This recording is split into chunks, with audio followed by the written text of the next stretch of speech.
सतगुरु की कृपा अनंत अनंत किया उपकार।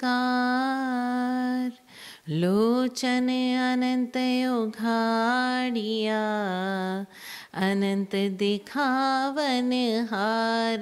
गुरु जी अनंत दिखावन हार।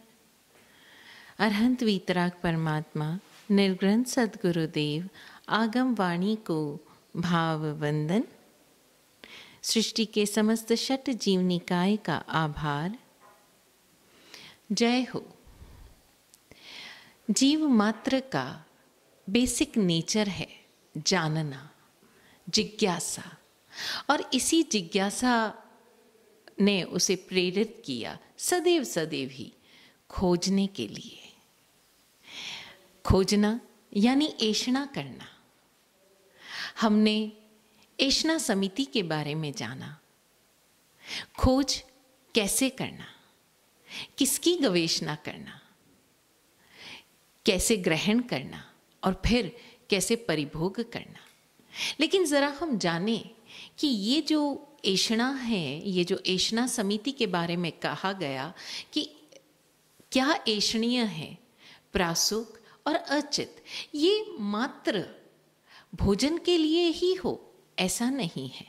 और भोजन भी केवल हम जो खाते हैं, जो खाद्य पदार्थ खाते हैं या जो पेय पदार्थ पीते हैं, मात्र उससे संबंधित नहीं है। भोजन तो देखिए हम अपनी सारी ही इंद्रियों को देते हैं। खाद्य पदार्थों को सूंघना या खाद्य पदार्थों का स्वाद कैसा है, मात्र उसकी खोजना नहीं, या क्या खाना, कैसे क्या क्या खाना है, ये नहीं खाना या वो नहीं खाना, इसके बारे में तो हम बड़ी जानकारी रखते हैं। लेकिन कैसे खाना, उसके बारे में हम शायद भूल ही जाते हैं। कैसे खाना और कैसे नहीं खाना, इसके बारे में भी हम जागृत रहें। किन भावों के साथ हम खाएं, और साथ ही साथ ये भी ध्यान दें कि हम अपनी अन्य इंद्रियों को क्या भोजन दे रहे हैं। ज़रा देखो तो हम अपने कानों को कैसा भोजन दे रहे हैं, कैसा संगीत सुन रहे हैं, कैसे शब्द हम सुन रहे हैं, हम क्या क्या सूंघ रहे हैं। केवल सुगंध या दुर्गंध की बात नहीं है, क्योंकि वो तो आजकल हमारे हाथ में है। हम अपनी पसंद की कोई भी फ्रेग्रेंस अपने रूम में लगा लेंगे, या कोई धूप बत्ती अगरबत्ती लगा लेंगे, या स्वयं अपने शरीर पर भी अलग अलग तरह के स्प्रेज या खुशबू या इत्र आदि लगा लेंगे।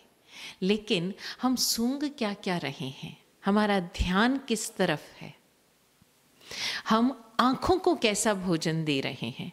देखिए ना, एक ही चैनल पर कितनी सारे तरह के प्रोग्राम्स आते हैं, एक ही स्क्रीन पर कितनी तरह के पिक्चर्स आती हैं, कितनी तरह की डॉक्यूमेंट्रीज आती है, लेकिन हम अपनी आँखों को भोजन कैसा दे रहे हैं। यहाँ तक कि हम एक पार्क में भी जाकर बैठते हैं तो हमारी आँखें क्या देख रही है। अगर आप एक सर्वे करें और उस गार्डन में जाकर सुबह सुबह आप किसी भी गार्डन में चले जाएं, आप खुद ये सर्वे करके देख लीजिएगा, क्योंकि आपको लगता है कि नहीं हम वही तो देख रहे हैं जो सबको देखना चाहिए, इसमें गलत क्या है, जो दिख रहा है वही तो देख रहे हैं। लेकिन ज़रा हम देखें, एक सुबह सुबह किसी भी गार्डन में जाइए और वहाँ अलग अलग उम्र के और अलग अलग लोगों से आप पूछेंगे तो पता चलेगा उस एक ही गार्डन में एक बच्चा शायद तितलियों को देख रहा है, फूलों को देख रहा है, अलग अलग तरह के कीड़ों और उनके कलर्स और उनकी चाल को देखकर मस्त हो रहा है। बुजुर्ग लोग ये देख रहे हैं कि कौन सा बुजुर्ग कितना चल पाता है, कौन कितना जल्दी थक जाता है। तो दृश्य वही है, दृश्य वही है, लेकिन आप क्या देख रहे हैं, अपनी आँखों को क्या भोजन दे रहे हैं, इसके बारे में भी हम जागृत रहें। क्योंकि ऐषणा समिति मात्र भोजन तक सीमित या संकुचित नहीं है, ये हमें हर कदम पर, हर क्षण में जागृत रहने की और क्या कैसे खोज कर कैसे परिभोग करने की, कैसे ग्रहण करने की भी शिक्षा दे रही है। और जरा ये भी तो चेक करें कि हम अपने मन को क्या भोजन दे रहे हैं, मन को क्या फीडिंग दे रहे हैं। बड़े सजग और जागरूक रहे, क्योंकि दृश्य सेम भी होगा। सपोज एक फिल्म चल रही है, आप ज़्यादा लंबी भी नहीं, आप मात्र 5 या 7 मिनट की एक फिल्म रख दे, या फिल्म भी छोड़िए, एक आप एक्सपेरिमेंट कर लीजिए, एक कोई ऑब्जेक्ट रख लीजिए अपने सामने और उसमें अलग अलग उम्र के लोगों को वो ऑब्जेक्ट दिखाइए।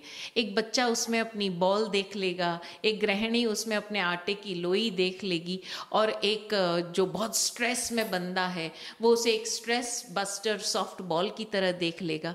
तो एक ही दृश्य पर आप अपने मन को क्या फीडिंग दे रहे हैं, मन को क्या भोजन दे रहे हैं, ये आपके ऊपर डिपेंड कर रहा है, ये आपकी समझ पर डिपेंड कर रहा है। तो ज़रा खोजें कि हम प्रतिपल किस तरह ऐशना कर रहे हैं, किस तरह हम ग्रहण कर रहे हैं और किस तरह उसका परिभोग कर रहे हैं। और इन सब के ऊपर ये जो कुछ हम अपने भीतर डाल रहे हैं, क्योंकि बाहर से क्या गवेषणा करना, बाहर से क्या ग्रहण करना और ग्रहण करने के बाद उसका परिभोग कैसे करना, ये तो चल हम फिर भी सीख रहे हैं। लेकिन ज़रा ये तो देखें कि हम अपने भीतर को कितना जानते हैं। ये जो भोजन करके हमें एनर्जी मिली, या ये जो दृश्य देखकर हमें जानकारी मिली, ये जो कानों से डिफरेंट ऑडियोज़ और डिफरेंट वर्ड्स सुनकर हमें जो प्रेरणा मिली, वो जो हमारे भीतर गई, हम अपने उस भीतर की क्षमताओं का कैसे खोज पा रहे हैं, कैसे उसका उपयोग कर पा रहे हैं, इस पर ध्यान देना भी उतना ही आवश्यक हो जाता है। हमने ये जो भोजन किया, या जो कुछ भी हमने किसी भी तरह का, किसी भी इंद्रिय से जो भोजन किया, उससे जो हमें एनर्जी मिली है, उसको हम कैसे यूटिलाइज कर रहे हैं, किस दिशा में यूटिलाइज कर रहे हैं, उस प्राप्ति को हम किस दिशा में लेकर जा रहे हैं, उस एनर्जी को, ये भी हमें ही ध्यान देना है। भीतर की क्षमताओं को खोजना ऐशना समिति, और वो जो भीतर की क्षमताएं हमने खोज ली, वो जो भीतर की एनर्जी हमने खोज ली, उसे सही दिशा देना, ये इरिया समिति। और वो सही दिशा किस तरह से देना, हमें समझ में आ रहा है सही दिशा देना, लेकिन उस भीतर के पोटेंशियल को सही दिशा देने के लिए कैसे शब्दों का चुनाव करना, भाषा समिति। क्योंकि आप देखिए ना, एक बच्चा है, सो रहा है इतनी देर से, बैठा है इतनी देर से, कुछ ज़्यादा नहीं, लेकिन जैसे ही उसने भोजन किया, अब अगर आप उस भोजन को, उस एनर्जी को सही दिशा में चैनलाइज नहीं करोगे तो वो बिगाड़ करेगा। और इसीलिए देखिए ना, स्कूलों में जितना लाइब्रेरी पीरियड्स होते हैं, यानी बच्चे नई नई किताबें देखें, पढ़ें, अपने इस जानकारियों के भंडार को बढ़ाएं, अपने भीतर के ज्ञान को सही दिशा में क्लिक करें, जानकारियां लें, उतने ही संगीत के भी पीरियड होते हैं, उतने ही आर्ट एंड क्राफ्ट्स के भी पीरियड होते हैं। और कई स्कूलों में तो अनिवार्यतः सुबह सुबह सबसे पहले खेलने का पीरियड होता है, फील्ड पर होता है, ताकि बच्चा जो कुछ उसके भीतर ये एनर्जी बनी है उसको एक बार सही दिशा में चैनलाइज कर ले। कंस्ट्रक्टिव होना, सृजनात्मक होना ज़रूरी है, क्योंकि एनर्जी तो प्रतिपल क्रिएट हो रही है। देखिए ना, न्यूक्लियर एनर्जी की खोज हुई है ना, न्यूक्लियर एनर्जी की खोज हुई, और उस खोज ने दोनों चीज़ें बनाई, न्यूक्लियर रिएक्टर भी बनाया, जिससे कि उस एनर्जी को बहुत सारी मशीनरी को चलाने में, मानव सेवा के लिए यूज़ किया जा सकता है। और उसी न्यूक्लियर एनर्जी से न्यूक्लियर बॉम्ब्स भी बने। चीन में ये जो बारूद होता है, उसकी खोज कई कई कई सदियों पहले हो चुकी थी, उस बारूद की खोज कई सदियों पहले हो चुकी थी। लेकिन उन्होंने क्या किया, कहीं ना कहीं वो जानते थे, तो उसकी पटाखे फुलझड़ियाँ बनाकर छोड़ दी। लेकिन उसी बारूद से बाद में डायनामाइट भी बने, और भी अन्य ऐसे कई एक्सप्लोजिव्स बने जिसने मानव जाति का विनाश किया। अब देखिए, एक आजकल जो साइबर क्राइम्स होते हैं, क्या वो जो साइबर, हम उसे क्रिमिनल कह सकते हैं, जो साइबर क्रिमिनल है वो इंटेलिजेंट नहीं है? वो उस कंप्यूटर इंजीनियरिंग के फील्ड में उतना ही इंटेलिजेंट है जितना कोई भी दूसरा कंप्यूटर इंजीनियरिंग का बंदा। लेकिन एक बंदा अपनी उसी कंप्यूटर के नॉलेज से, सॉफ्टवेयर हार्डवेयर के नॉलेज से चीज़ों को इतना आसान बनाने के लिए अपना पूरा जीवन देने के लिए तैयार है, और वहीं दूसरा बंदा सेम समझ, सेम एनर्जी को एक डिस्ट्रक्टिव तरीके में ले जा रहा है, लोगों को नुकसान पहुंचा रहा है, लोगों को लूट रहा है, चुरा रहा है। तो ज़रा ध्यान दें कि हमारे इस भीतर की एनर्जी को हमें कैसे, किस दिशा में ऊर्ध्वगामी करना है। दोनों ही दिशा में ऊर्ध्वगमन हो रहा है, लेकिन दिशा कौन सी? और उसके लिए शब्दों का चयन किया। कैसे एक युवा के भीतर ये प्रेरणा जगी कि मैं ये जो, मुझे जो सारी जानकारी मिल रही है, मुझे ये जो सारी कलाकारी मिल रही है, उसको मैं एक डिस्ट्रक्टिव तरीके से यूज़ करूं। ये प्रेरणा ही कहाँ से आई? ज़रा चेक करें। पहले बच्चों को कहानी सुनाने की परंपरा न जाने कब से विकसित हुई। गुरुकुल में गुरु जब बच्चों को छोटी छोटी बातें सिखाते थे, कहानियों के माध्यम से सिखाते थे।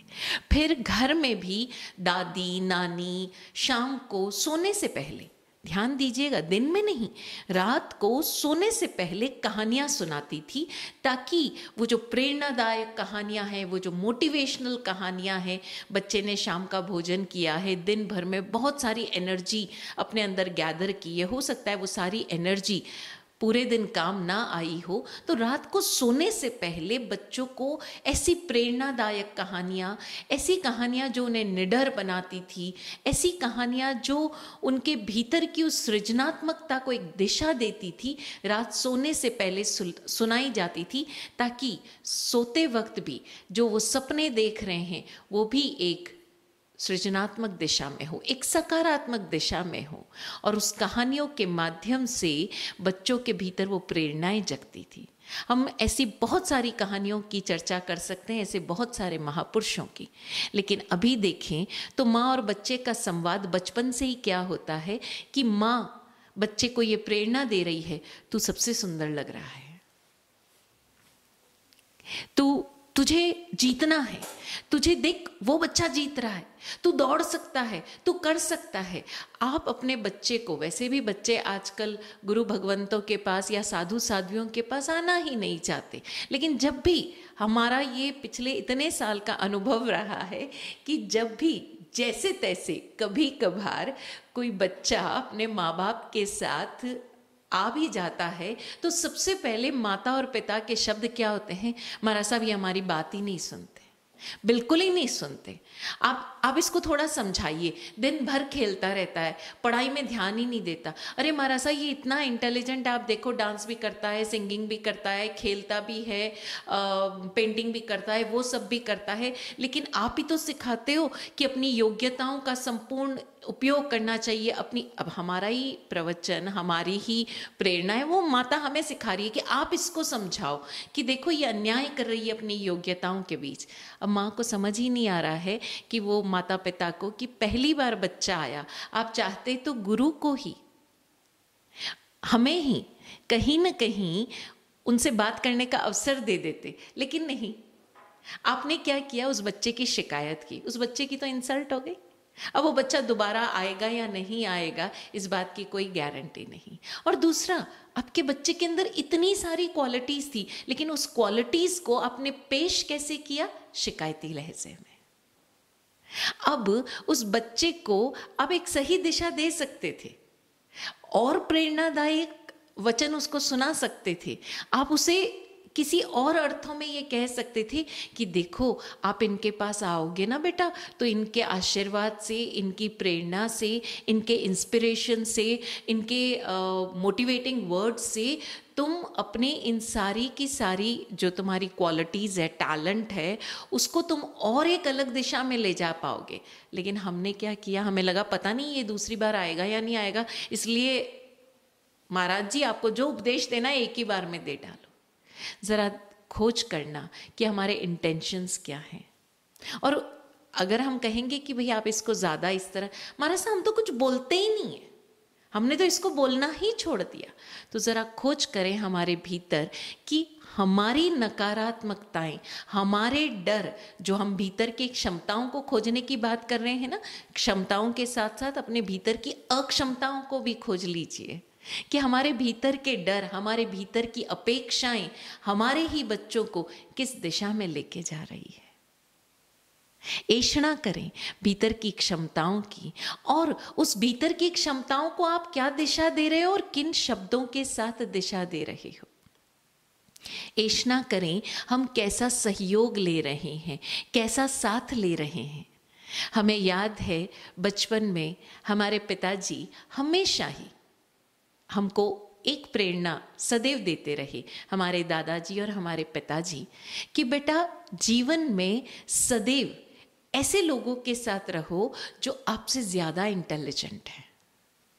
आपको भले ही वो हो सकता है आपको डांटे, लेकिन वो जो इंटेलिजेंट लोग हैं उनके साथ रहो। और हाँ, एक ही फील्ड में बंध के मत रहना। जो भी तुम्हें, जिस फील्ड का इंटेलिजेंट व्यक्ति तुम्हारे सामने आता है, ऐसा व्यक्ति सामने आता है जो अपनी ज़िंदगी बड़ी मस्ती से जी रहा है, भले ही उसने कोई बहुत बड़े बड़े अवार्ड ना जीते हो, लेकिन वो अपने विषय का मास्टर है, आप उनके साथ दोस्ती रखो। और हम देखते थे कि पिताजी स्वयं कॉमर्स फील्ड के रहे, लेकिन उनके एक फ्रेंड इंजीनियर रहे, उनके दूसरे मित्र किसी और फील्ड में रहे, और वो जब जब घर आते हम बड़े उत्सुकता के साथ उनसे पूछते ये टीवी कैसे वर्क करता है, क्योंकि जब हम बहुत ही छोटे थे तब तो ब्लैक एंड वाइट टीवी हमारे शहर में आई थी। हम उनसे पूछते, और वो जब टीवी खराब होती, वो अंकल घंटों बैठकर उस टीवी को सुधार रहे हैं। अब ज़रा देखिए एक बच्चे को किस तरह से प्रेरणा दी गई कि तुम्हें सहयोग किसका लेना। ये नहीं कि देखो वो फर्स्ट आ रहा है, तुम्हें भी कक्षा में फर्स्ट आना है। उसकी भीतर की जिज्ञासाओं को सही दिशा दे। क्लास में फर्स्ट आना या हमेशा 100% स्कोर करना, इसकी प्रेरणा तो दी गई, लेकिन साथ में ये प्रेरणा भी दी गई कि भाई तुम जो इस कक्षा में ये पढ़ रहे हो ना, ध्यान रहे ये रटना नहीं है, ये नेक्स्ट ईयर तक भी तुम्हें याद रहना चाहिए। हम अपने बच्चों को क्या माहौल देते हैं। हमने अपनी माताजी को देखा, आसपास के लोग क्या बोल रहे हैं क्या नहीं बोल रहे हैं, वो सदैव अपना काम करने में मस्त रहती, हर काम इतने सलीके और सफाई के साथ करती। हमने उनसे सीखा कि कोई भी सामान हो, कोई भी सामान आपके घर में हो, आप उसे कितना सलीके से रख सकते हो। एक रुमाल तक आप उसको कैसे समेट कर रखते हो। बचपन में जो रिबन हम अपने बालों में बांधते थे स्कूल जाते हुए, रोज़ाना स्कूल से आते ही उसे कैसे फोल्ड करके रखते हो। चौथी समिति, आदान भांड मात्र निक्षेपणा समिति। आप कौन सी वस्तुएं लेते हो, क्योंकि जब खोज कर लिया, सही चुनाव कर लिया कि आपको अपने जीवन में कैसी प्रेरणाओं की आवश्यकता है, कैसे लोगों का साथ आप ले रहे हो, कैसा सहयोग ले रहे हो, हर एक केवल चीज़ों के लिए नहीं, व्यक्तियों को भी आप अपने जीवन में कितना स्थान दे रहे हो, कैसे स्थान दे रहे हो। तब ये जाने कि उनके साथ व्यवहार कैसा करना।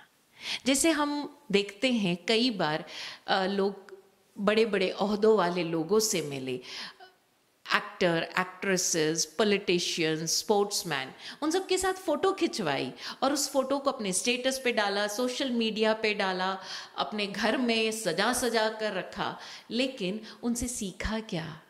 उनके संपर्क में कैसे रहे, अपने जीवन में बराबर उनको स्थान कैसे दिया, ये हमें चौथी समिति सिखाती है।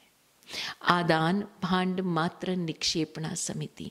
भांड मात्र यानी बर्तन मात्र भी, छोटी से छोटी चीज भी, लेकिन यहाँ मात्र वस्तुओं से चीजें संबंधित नहीं है।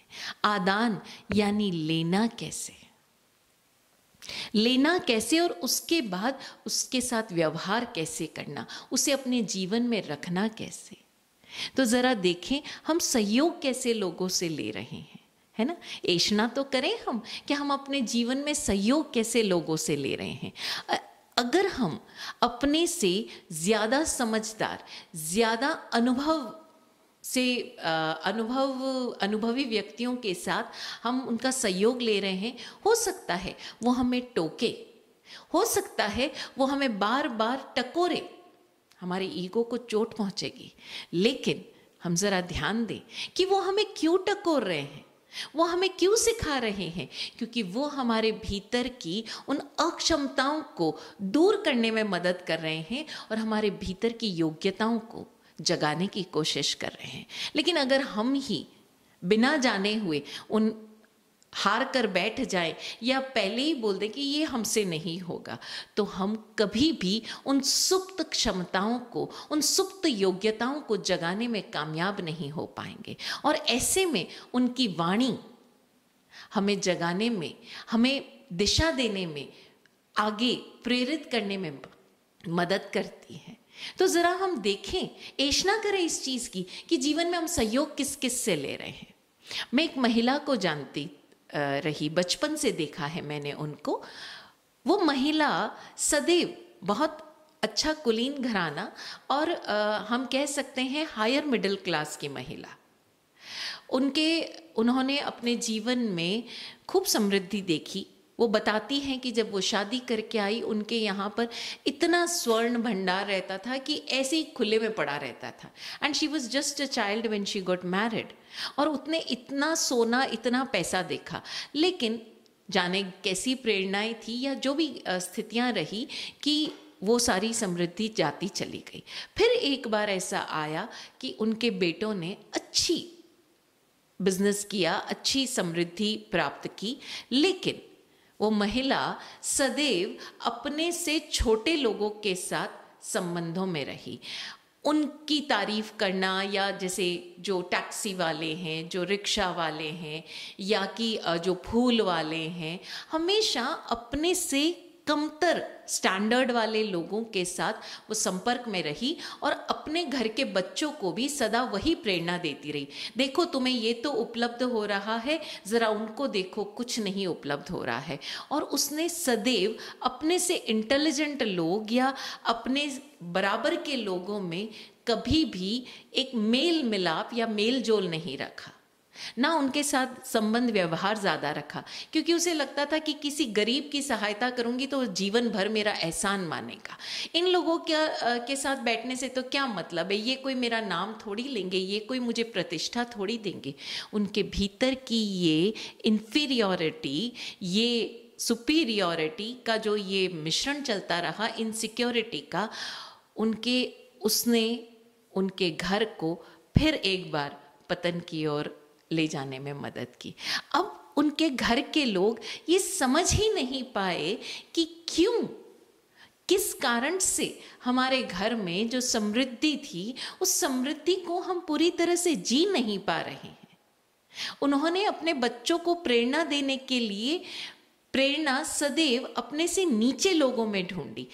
अपने बच्चों को प्रेरणा देने के लिए कभी भी उन्होंने ऐसे एग्जाम्पल्स की रचना नहीं की, जबकि उनके घर के सारे ही बच्चे एक्स्ट्रा ऑर्डिनरी इंटेलिजेंट। लेकिन परेशानी क्या होती थी कि बाहर समाज में वो जिस जिस फील्ड्स में गए, वहाँ तो उनको बड़ी प्रेरणा मिलती थी, मान सम्मान मिलता था, लेकिन वो जैसे ही घर आते, उस एक लेडी के कारण उन सारे बच्चों को प्रेरणाएं बिल्कुल जीरो पे आ जाती और वो बच्चे कुंठित होते गए, कॉम्प्लेक्स से ग्रस्त होते गए और हालात ये हो गई कि वो एक दूसरे की मीन मेख निकालने में इतने व्यस्त हो गए, उनके भीतर का प्रेम जाता रहा, हाँ, उनमें से कोई एकाध बच्चे जिसको ये साइंस, जिसको ये थ्योरी समझ आ गई कि मुझे कैसों के साथ कनेक्ट करना, वो कनेक्ट भी हो गए और अपने जीवन को, लक्ष्यों को भी प्राप्त कर लिया। एक गलत प्रेरणा हम अपने जीवन में कैसे लोगों को सहयोग देने के लिए आमंत्रित कर रहे हैं, उसने कहीं न कहीं इतने सारे बच्चों को कुंठित कर दिया, उनकी यात्राएं रोक दी। तो ज़रा देखें कि हम स्वयं को किस तरह का, किस इंद्रिय को किस तरह का भोजन दे रहे हैं। भोजन देने के बाद वो जो ऊर्जा मिल रही है उसको किस दिशा में प्रवाहमान कर रहे हैं, गतिशील कर रहे हैं, और उस ऊर्जा से हम अपने जीवन में किस दिशा की ओर मूव कर रहे हैं, और उसके बाद जो सहयोग ले रहे हैं उस दिशा में आगे बढ़ने के लिए हम अपने भीतर से तो प्रेरणा पा ही रहे हैं, लेकिन आसपास के माहौल से जो हम सहयोग ले रहे हैं वो सहयोग हम अपने जीवन में किस तरह से रखते हैं। एक बार कोई हमारे जीवन में आया या कोई वस्तु हमारे जीवन में आई, हम उसके साथ व्यवहार किस तरह का कर पा रहे हैं, अपने जीवन में उसे कितना स्थान दे पा रहे हैं, ये ध्यान में रखना ही भी बहुत आवश्यक है। और यही हमें ये चौथी समिति सिखाती है कि हम अपने जीवन में जो चीज़ें ले रहे हैं, वो चीज़ें कुछ भी हो सकती है, वो शब्द भी हो सकती है, वो प्रेरणाएं भी हो सकते हैं, वो व्यक्ति भी हो सकते हैं, उसे किस भांति ले रहे हैं। देखिए ना, हम भोजन भी ग्रहण करते हैं तो मीन मेक के साथ, है ना। हम अगर कहीं कोई मोटिवेशनल स्पीच भी सुन रहे हैं तो हम क्या बोलेंगे, ये सब तो हमने पहले से भी सुना हुआ है, अरे इसकी बजाय ना आप उस मोटिवेशनल गुरु को हम सुने, वो ज़्यादा अच्छा बोलता है। हमें उस गुरु के पर्सनल जीवन से क्या लेना देना। वो व्यक्ति जो बोल रहा है, वो शब्द क्या आपके जीवन को प्रेरणा देने में सहयोगी हो सकते हैं, इस बात की ऐशना करें और इस बात को हम अपने जीवन में ग्रहण करें। और उन शब्दों को हमें कोई डायरी के पन्नों पर नोट करके नहीं रखना है। अक्सर हम देखते हैं कि जब भी ऐसे सेशंस होते हैं, हर किसी के हाथ में एक कॉपी और एक पेन होता है, वो बैठकर उन्हें नोट कर लेते हैं। और नोट करने में, क्योंकि इतनी फास्ट हमारी राइटिंग नहीं है कि हमने सुना और हमने नोट किया, लेकिन हम भूल जाते कि जब हम नोट कर रहे हैं तो जो उसका अगला वक्तव्य था, उस वक्तव्य का जो अगला हिस्सा था, कहीं न कहीं हम उसे 100% नहीं सुन पाए, हम उसे जान नहीं पाए। ग्रहण करने का अर्थ ये है कि उस एक पल में आप अपने उस पूरे शरीर को कान ही बना लो, उस पूरे शरीर को कान ही बना लो। और तभी तो देखो हमारे यहाँ पर श्रुत ज्ञान का कितना महत्व रहा। पूर्वाचार्यों ने सारी संपदा, जब तक ग्रंथ, तब तक ये आगम, ये वेद, ये लिखे नहीं गए थे, कैसे वो ज्ञान एक पीढ़ी से दूसरी पीढ़ी, एक गुरु से दूसरे शिष्य, एक गुरु से शिष्य और उस गुरु से दूसरी शिष्य परंपरा तक कैसे पहुंचा? श्रुत ज्ञान से ही तो। और वो श्रुत ज्ञान कैसे संभव हो पाया? क्योंकि शिष्य खाली होकर, पूरी संकल्प शक्ति के साथ, समितिमय होकर उस भाषा को, मात्र शब्दों को नहीं, शब्दों में गुंथे हुए उस ऊर्जा को भी ग्रहण करता था। आज ये साइंस या कहें ये विज्ञान, ये भावनाएं हमारे जीवन से चली गई हैं। हम इन सारी चीज़ों का महत्व ही भूल गए हैं। इस कोविड पीरियड में एक बात तो बहुत ही शिद्दत के साथ उभर के आई, वो है खासकर बच्चों की क्लासेस। जो बच्चे पढ़ रहे हैं, आज उन्हें समझ में आया कि एक टीचर जब अपनी पूरी भाव शक्ति के साथ अपने बच्चों को पढ़ाता है तो वो मात्र वो जानकारियाँ, वो किताबों में लिखे हुए लेसन्स, वो फॉर्मूलाज नहीं समझा रहा है, वो अपना अनुभव, वो अपनी ये भावना कि मेरे बच्चों को भी वो ज्ञान मिले जो मुझे अपने गुरुओं से मिला है, वो उस ज्ञान को ट्रांसफ़र कर रहा है, वो उस ज्ञान को ट्रांसमिट कर रहा है। Rather the right word would be transmit कर रहा है, और तभी वो जो टीचर की एनर्जी है उस लेसन में, उन शब्दों में गुथ कर बच्चों तक पहुंच रही है। और यही कारण है कि आज भी हमारे यहाँ पर गुरुकुलों को याद किया जाता रहा है। हम ज़रा चेक करें इस कोविड पीरियड में ने हमको क्या कुछ सिखाया है।